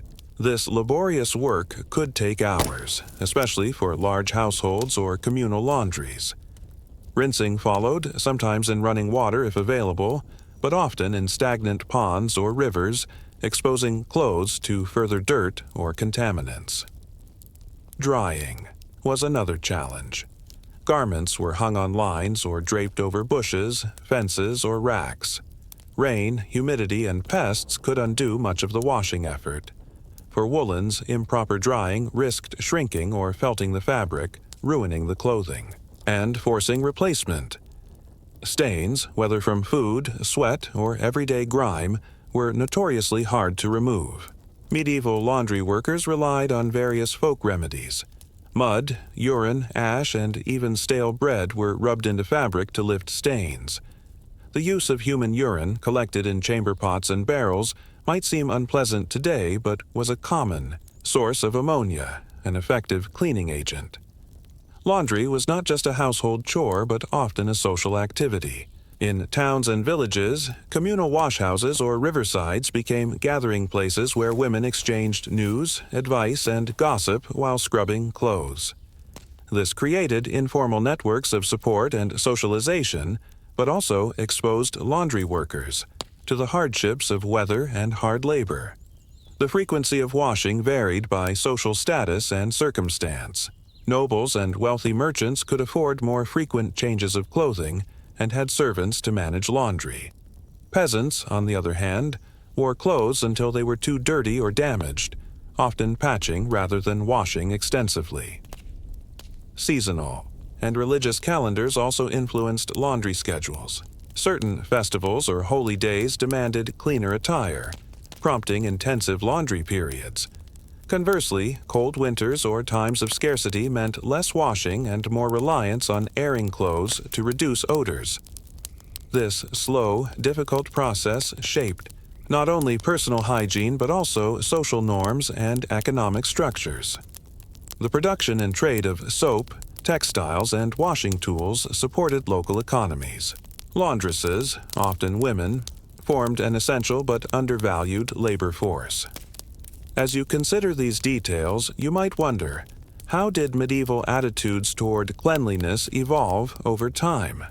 What role did hygiene, or lack thereof, play in the spread of diseases like the plague? And how did these daily struggles with laundry influence broader cultural ideas about health, status, and dignity? Picking up from the routine and challenges of medieval laundry, we can now delve deeper into how these struggles intersected with broader societal, economic, and even health concerns. Laundry was far more than just a chore. It was an activity deeply embedded in the rhythms of medieval life, shaping communities and influencing perceptions in subtle but lasting ways. By the later Middle Ages, roughly between the 12th and 15th centuries, some changes in laundering practices began to emerge. Increased urbanization created new pressures and opportunities.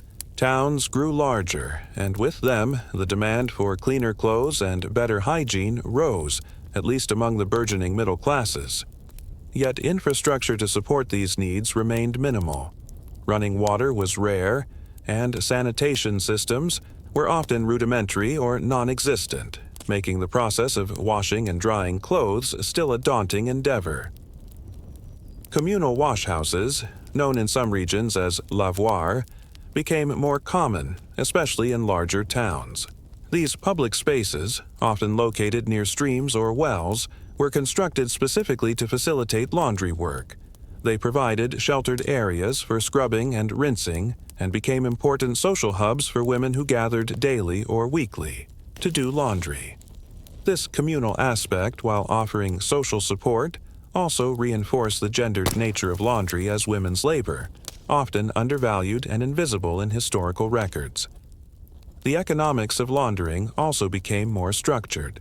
Some cities regulated laundresses' work through guilds or local ordinances, controlling prices, quality, and sanitation standards. Laundresses were often paid modest wages, reflecting the laborious but low-status nature of their work. Interestingly, some wealthier households hired professional laundresses or sent their garments to urban laundry workshops, a sign of both social status and the importance of clean clothes in signaling respectability. Clothing itself evolved during this period, affecting laundry practices. The rise of fitted garments, buttons, and layered outfits meant washing became more complicated. Delicate fabrics like silk required careful handling, while everyday woolens remained tough but stubborn to clean. The cost of replacing damaged clothing made careful maintenance essential. Health concerns also influenced attitudes towards laundry. While the understanding of disease was limited, medieval people noticed the association between filth and sickness. Bathing, and by extension washing clothes, was sometimes recommended for health, though cultural and religious views about modesty and sin complicated personal hygiene practices. During outbreaks of plague and other illnesses, people tried various methods to keep themselves and their clothes clean, though these were often ineffective or based on superstition. Interestingly, the presence of pests such as lice and fleas was a constant nuisance. Washing clothes, airing bedding, and beating rugs were methods to reduce infestations. Clothes were sometimes brushed or shaken vigorously rather than washed, especially when water was scarce or washing too frequent could damage garments. The effort required for laundry also shaped family and social dynamics. Women and girls often took primary responsibility, balancing this with other household and agricultural tasks. The physical labor involved could be exhausting and had implications for health, especially during cold or wet weather. Despite this, laundry remained a central part of communal life and identity. By the end of the medieval period, new ideas about cleanliness began to surface, influenced by the Renaissance and early modern scientific thought. These changes would gradually lead to shifts in hygiene practices and technologies, but the fundamental challenges of laundering remained much the same for centuries. Reflecting on this, you might ask, how did these medieval laundry routines affect gender roles and social structures? What can the persistence of such laborious tasks tell us about the resilience and adaptability of ordinary people? And how did evolving ideas about cleanliness shape the cultural transformations that followed? As we move toward the conclusion of the medieval laundry story, it becomes clear that this humble task reflects much broader changes in society, technology, and culture. The endless cycle of washing, drying, and mending clothes shaped daily life, social hierarchies, and even the environments people lived in, setting the stage for transformations in hygiene and industry that would come centuries later. By the dawn of the early modern period, roughly the 16th and 17th centuries, laundry began to intersect with emerging technologies and changing social attitudes. The invention of devices like the mangle, a large roller used to press water out of clothes, marked early attempts to mechanize parts of the process. Though simple by modern standards, such tools eased the physical burden and increased efficiency. Urbanization continued to grow, and with it, the demand for professional laundries. By the 17th century, commercial laundries appeared in European cities, serving wealthier clients who no longer wished to manage laundry themselves. This shift formalized laundry as an economic sector, albeit one still dominated by female laborers often working in difficult conditions. At the same time, growing concerns about health and cleanliness, partly spurred by devastating plagues, the spread of infectious diseases gradually altered attitudes. Although the germ theory of disease was still centuries away, many began to associate visible dirt and odors with illness. Public bathhouses, once common in medieval towns, declined in popularity, sometimes due to moralistic concerns, yet personal washing of clothes and bodies remained a critical aspect of daily life. The rise of chemical innovations, such as the production of better soaps and bleaching agents, further changed laundry practices. Soap making became a specialized craft, and soap itself became more widely available, though it remained a valued commodity. By the 18th century, techniques like starching and bleaching fabrics became more common, especially for the middle and upper classes, signaling status as well as cleanliness. Despite these developments, much of the daily labor involved in laundry remained tedious and time-consuming. For the majority of the population, particularly rural peasants, the basic challenges of medieval laundry persisted well into the early modern era. Washing clothes by hand, drying them outdoors, and coping with limited water and fuel supplies continued to define the task. Moreover, the cultural significance of clean clothes endured. Clothing was a marker of identity, respectability, and social standing. Stains or odors could lead to social stigma, while freshly laundered garments indicated care and status. For many, maintaining clean clothes was a small but meaningful way to assert dignity amidst often harsh living conditions. In contemplating the history of medieval laundry, we see more than just a tedious chore. We glimpse the slow evolution of human ingenuity in the face of everyday challenges. The incremental technological improvements, shifting social norms, and enduring labor involved in laundry reflect broader patterns of resilience and adaptation. As you drift towards sleep, consider this. The seemingly mundane act of washing clothes has been a constant thread through human history, binding generations together in shared effort and care. How might our modern, convenience-driven approach to cleanliness obscure the deep histories embedded in everyday practices?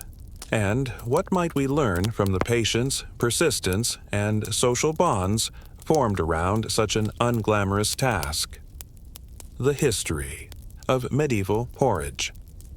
Breakfast through the ages. When you think about medieval meals, grand feasts and roasted meats might come to mind. But the daily reality for most people was far simpler and often repetitive. One of the most common staples across Europe during the Middle Ages was porridge, a humble dish made from boiling grains in water or milk.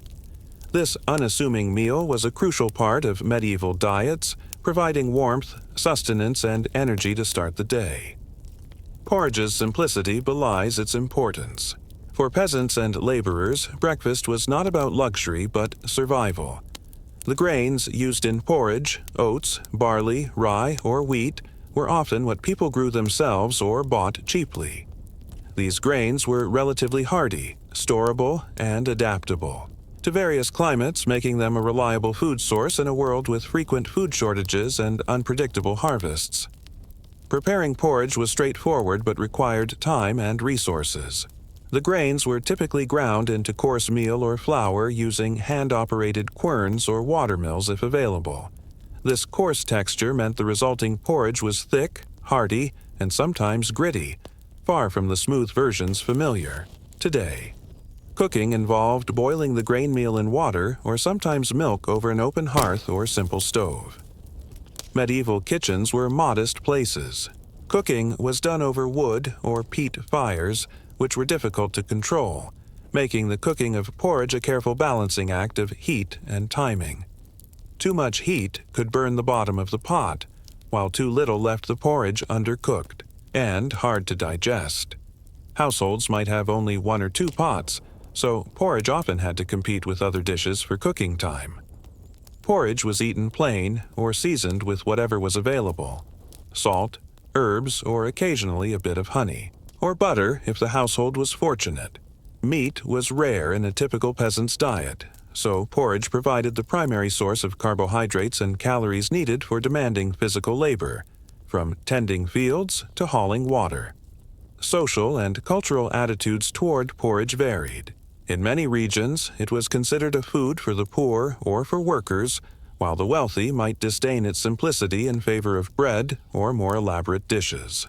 However, even aristocrats sometimes ate porridges of finer grains or enriched with spices, illustrating the wide adaptability of the dish.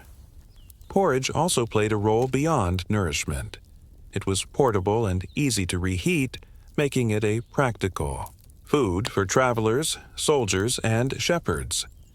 In some medieval texts, references to porridge highlight its association with modesty, routine, and endurance, the everyday fuel that kept communities functioning.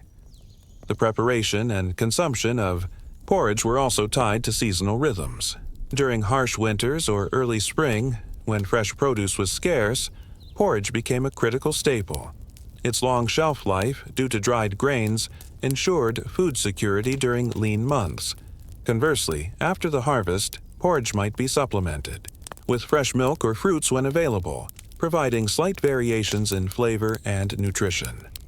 While it might seem monotonous, porridge was far from insignificant. Its simplicity masked a deep connection to land, labor, and survival.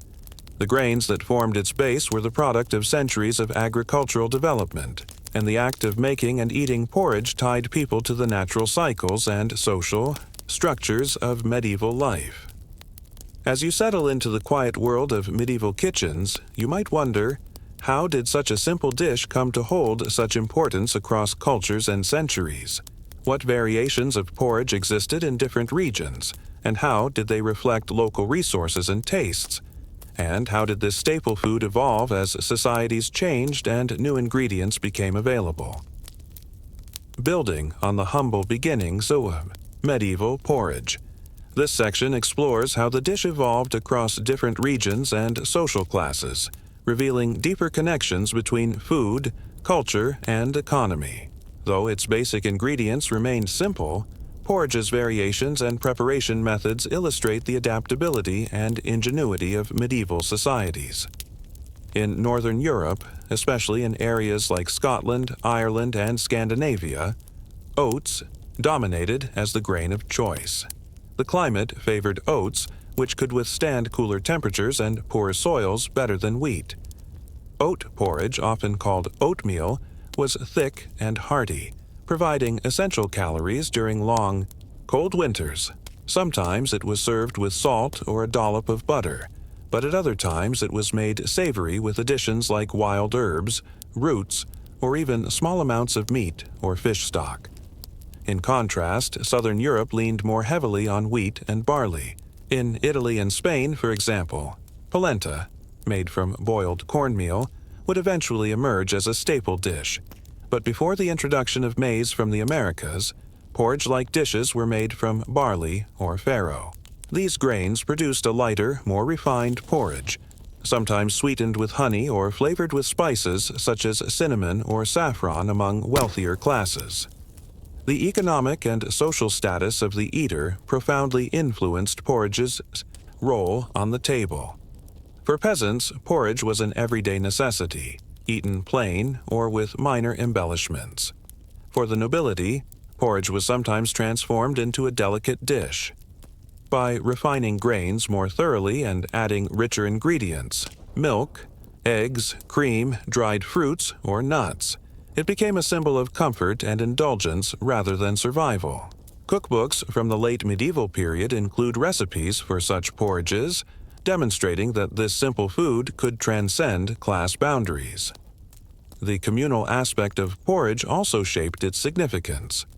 Large households, monasteries, and inns often prepared porridge in bulk.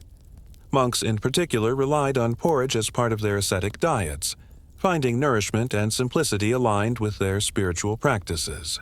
Inns served travelers and laborers a quick, warm meal to sustain them on their journeys, making porridge a vital part of medieval hospitality. Preparing porridge was an art that required skill and attentiveness. Overcooking could make it sticky or burnt. Undercooking left it gritty. Different grains required different soaking or grinding methods. In some areas, grains were soaked overnight to reduce cooking time or improve digestibility. Grinding stones and later water mills improved efficiency but didn't remove the hard work involved. Interestingly, porridge's texture and consistency varied widely. Some preferred a thin, soupy porridge that could be drunk easily, while others favored a thick, almost dough-like version that could be sliced or molded. The intended use influenced. Preparation.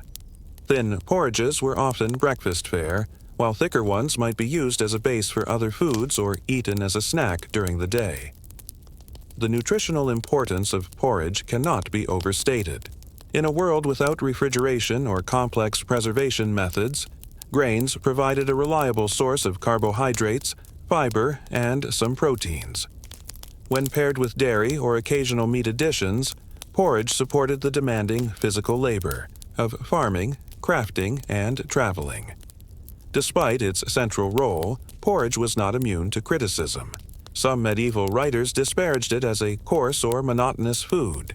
Yet its persistence across centuries and continents speaks to its unmatched practicality.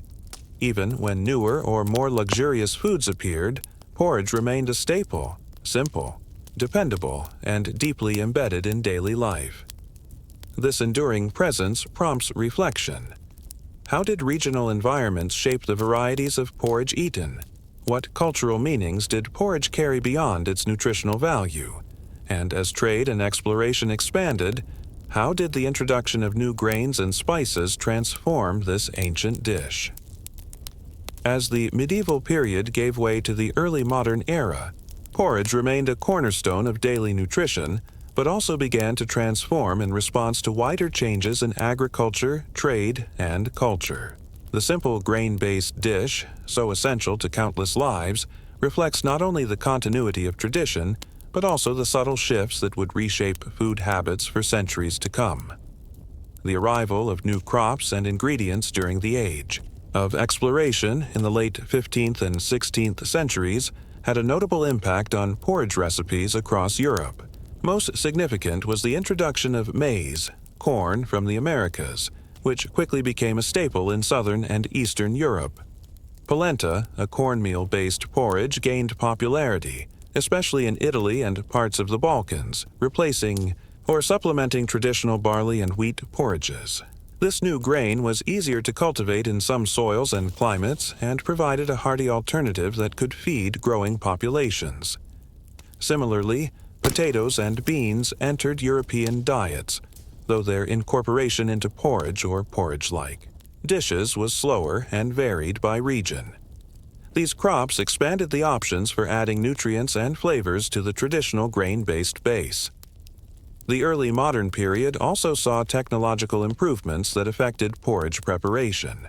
Water mills became more efficient, grinding grain finer and faster.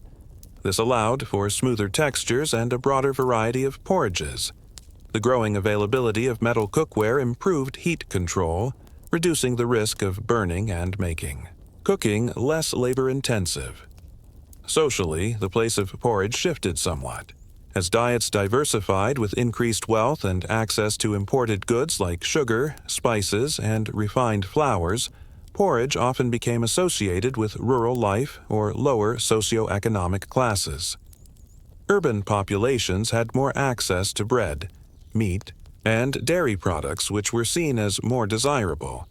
Yet, porridge never disappeared. In many rural and working-class communities, it remained a daily necessity well into the 19th and even 20th centuries.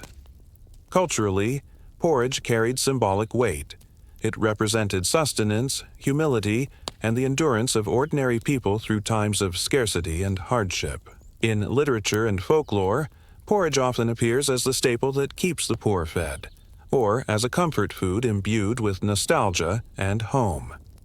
Interestingly, some medicinal uses of porridge were recorded. Doctors and herbalists prescribed porridges, made from specific grains or infused with herbs for ailments such as digestive issues or fevers. Its gentle texture and warmth made it an ideal food for the sick or elderly, further entrenching its place in daily life. The preparation of porridge also remained a communal and family activity. Recipes and techniques were passed down through generations, often orally, preserving local customs and tastes. Even with the rise of modern cooking appliances, traditional porridges endure in many cultures, connecting present-day eaters with a history spanning millennia. Thinking about the history of porridge invites reflection on the rhythms of daily life and the quiet endurance of simple foods. From the medieval hearths to modern kitchens, porridge has sustained countless people, often unnoticed, yet always vital. As you drift off, consider this.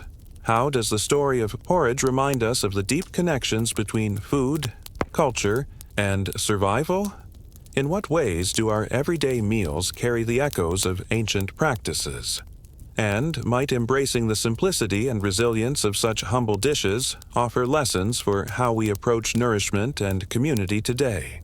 The history of medieval shoes. Walking through time. When you think of medieval shoes, what images come to mind? Perhaps worn leather boots, simple sandals, or pointed toes peeking out from beneath heavy woolen cloaks. Yet beneath this quiet footwear lies a story that traces centuries of human ingenuity, adaptation, and social signaling. Shoes were far more than just protection for the feet. They were practical tools, symbols of status, and artifacts reflecting daily life in the Middle Ages. The earliest medieval shoes were simple in design but effective. Crafted primarily from leather, they protected the foot from rough terrain, mud, and cold, offering a crucial layer between the body and the often unforgiving environment. The quality of materials and construction, however, varied greatly depending on the wearer's social standing and occupation. For peasants and laborers, shoes had to be durable and practical. Thick leather, often untreated, was fashioned into sturdy boots or simple slip-on shoes. Repairs were frequent, and soles might be reinforced with additional leather or wooden inserts. Because of the physical nature of medieval work, plowing, fields, tending animals, carrying heavy loads, shoes needed to endure constant wear and tear. In contrast, the nobility and wealthy merchants often sported shoes made from finer leather or even imported materials such as velvet or silk for ceremonial occasions. These shoes were often decorated with embroidery, jewels, or metalwork. The pointed poulain style, with elongated toes that sometimes extended several inches beyond the foot, became fashionable in the 14th and 15th centuries, signaling social status and wealth. The impractical length of these toes meant they were more ornamental than functional, demonstrating how shoes could become markers of identity rather than mere tools. Medieval shoemakers, known as cordwainers or cobblers, formed skilled guilds in towns and cities. Their craft was specialized and required mastery of tanning, cutting, stitching, and shaping leather. Tools such as awls, knives, and wooden lasts shaped the process, which was labor-intensive and time-consuming. Shoemakers worked with care, often customizing footwear to fit individual clients, balancing comfort with style. Materials used for medieval shoes depended on geography and resources. In forested regions, leather from cattle or deer was common, while in coastal areas, seal or fish leather might be used. Wool or cloth sometimes supplemented leather to add warmth or flexibility. The choice of materials also depended on climate, economic conditions, and cultural preferences. Footwear also served practical purposes beyond protection and status. Certain professions required specific types of shoes.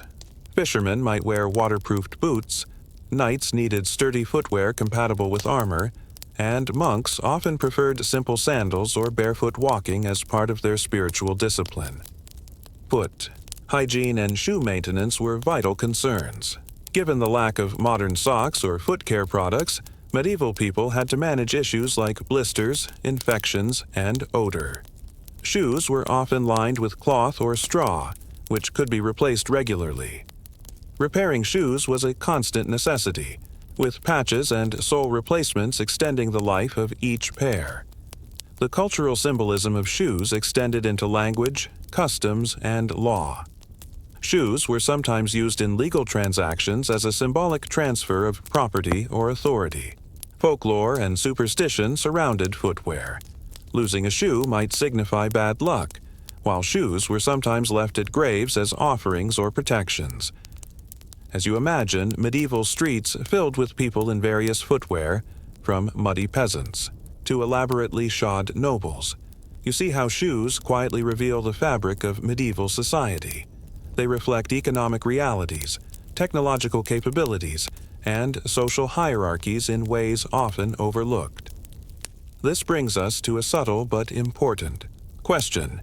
How did the design and use of shoes influence the daily movement and labor of medieval people? And what might the evolution of footwear tell us about the changing needs and values of medieval communities? Continuing from the practical and symbolic beginnings of medieval footwear, we delve deeper into the regional variations, technological advances, and social customs that shaped shoes and shoemaking from the 12th to the 15th centuries. These centuries were a period of slow but steady change, during which shoes became increasingly specialized and, in some cases, extravagantly designed. One notable aspect of medieval shoes was their regional diversity. Different parts of Europe developed distinctive styles suited to climate, culture, and available materials. For instance, in Northern Europe, where cold and wet weather were common, shoes tended to be heavier and higher cut, sometimes with wool or fur linings to provide insulation. Leather was often thick and tough, and soles could be doubled or reinforced with wooden layers. In contrast, the Mediterranean regions favored lighter, open sandals or thinner leather shoes, suitable for warmer, drier climates. The evolution of the poulain style in the 14th and 15th centuries offers a striking example of how fashion and social signaling intertwined. These shoes featured dramatically elongated toes, sometimes reaching lengths as long as 18 inches. Nobles proudly displayed them as signs of wealth and leisure, since such shoes were impractical for walking and easily damaged. The extreme length even led to regulations. Some rulers attempted to limit the length of shoe toes by law, though these measures were often ignored or circumvented. Beyond aesthetics, shoes were also designed for function. Tradespeople and laborers wore specific types of footwear suited to their professions. Blacksmiths, for example, favored sturdy boots to protect against sparks and heavy objects. Farmers preferred boots that could keep out mud and water. For knights and soldiers, boots had to be compatible with armor and allow mobility on horseback and foot. The craft of shoemaking became increasingly specialized and organized. Guilds across Europe established standards for quality and training, ensuring that shoemakers met certain requirements before practicing their trade. Apprenticeships could last years, reflecting the complexity and skill required. The guilds also regulated materials, prices, and even shoe styles, maintaining control over the trade and protecting their members' interests.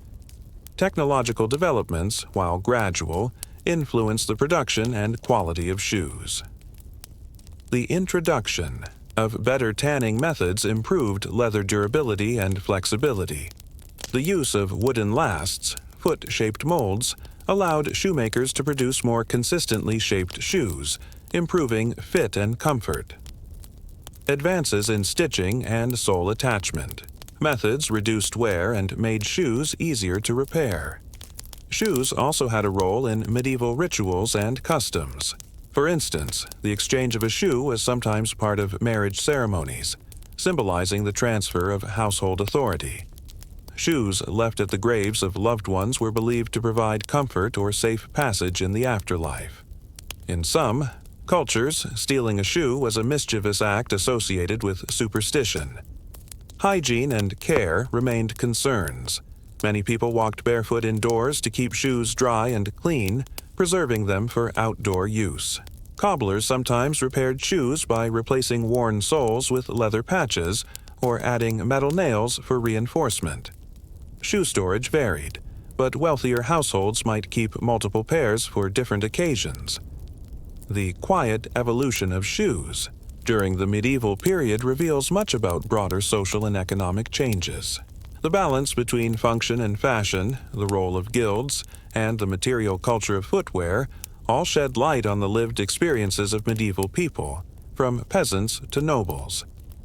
As you imagine the worn leather and pointed toes, the steady hands of the cobbler and the footsteps echoing through cobbled streets, consider, how did shoes shape not only physical movement but social mobility and identity? And as medieval Europe faced new influences and challenges, how did footwear reflect shifting values and technologies? As the medieval era gradually transitioned into the Renaissance, footwear continued to evolve, reflecting broader social, technological, and cultural transformations. The story of medieval shoes concludes with an examination of their legacy and how they paved the way for modern footwear, both in practical terms and as symbols of identity. By the late 15th and early 16th centuries, the rise of urban centers and increased trade brought new materials and influences into shoe design. Leather tanning improved with chemical innovations, producing softer, more durable hides. The use of dyed leathers introduced new colors, allowing more expressive fashion statements. At the same time, increasing wealth among the middle classes meant more people could afford better shoes, gradually narrowing the stark contrast between peasant footwear and noble extravagance. The flamboyant styles of the late medieval period, like the poulain, slowly gave way to more moderate designs. During the Renaissance, practicality returned in vogue, especially as new terrains and social settings demanded more comfortable and functional shoes. Heels became a notable feature, sometimes reflecting social status, but overall shoes became more suited for walking and dancing than mere display. Shoemaking techniques also benefited from technological advances. The introduction of better stitching methods and stronger adhesives improved shoe construction, while the beginnings of mechanized production hinted at the industrial changes to come centuries later. Although most shoes were still handmade, these small improvements allowed shoemakers to serve a growing, more diverse clientele. Culturally, shoes remained deeply symbolic. During the Renaissance, footwear was often used to denote rank, profession, or allegiance. Sumptuary laws regulated who could wear what types of shoes or colors, reinforcing social hierarchies. In some places, the type of shoe indicated whether someone was a tradesman, scholar, or nobleman. The practical challenges of medieval footwear persisted as well. Poor hygiene and the lack of standardized sizing meant many people wore ill-fitting shoes, resulting in discomfort or foot ailments. However, the long tradition of cobblers and shoemakers ensured that repairs and custom fittings helped alleviate some of these problems. Looking back, the medieval shoe reveals itself as more than a mere artifact of daily life. It is a lens through which we can view social structures, technological progress, and cultural expression. The ways people moved, worked, and identified themselves were shaped in part by their footwear. This long history raises final reflections. How did shoes influence medieval people's experience of space and mobility? In what ways did they enforce social distinctions or enable personal expression? And as you consider the worn leather, the ornate decorations, and the footsteps echoing through centuries, might there be lessons in the balance between function and fashion that resonate even today?